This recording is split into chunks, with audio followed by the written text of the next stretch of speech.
All right, now we've gotten to the point where we're installing the tin roofing, and this is brutal on a hot, hazy day, and they're pretty much all hot. And you're not gonna have a cool one. But at any rate, it takes 10 sheets of tin to cover this roof, 5 in the back and 5 in the front. Of course, you're gonna do the back first so that the front can overlap, and then it flows back. There's a 4-inch overhang here from this lathing. If you remember, we put this lathing flush with the back of the truss all the way across. Then there's a 4-inch overhang there.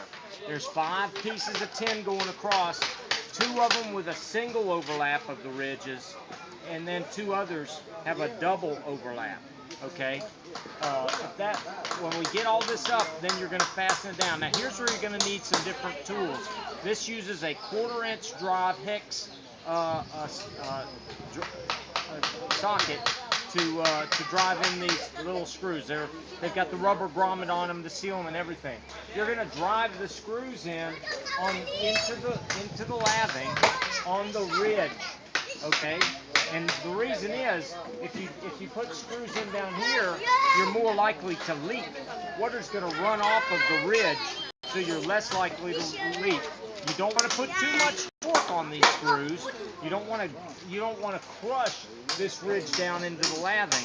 You just want to pull it down, put a good torque on it to cause that little rubber grommet to seal on there, and that's fine. Don't drive nails into this. It will leak. Okay. Now another tool that you're going to find essential is a drill.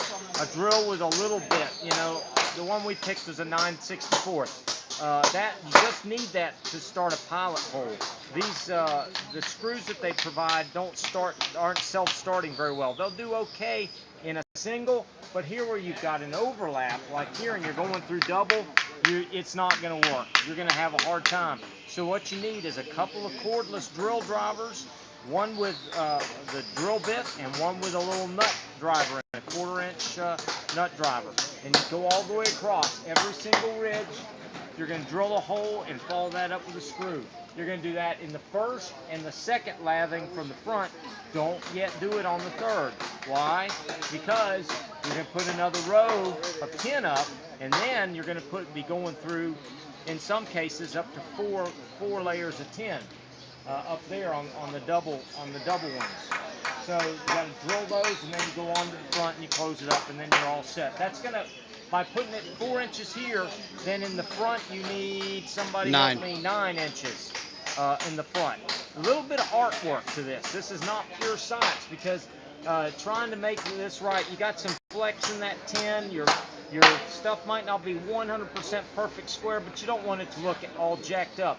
So, you know, kind of play with it, that's why we used, remember I said the one side you want exactly put, you got a square side, this side square. Play with your tin till it looks pretty good, and then drive it home. Hey, it keeps them dry, and that's the main thing.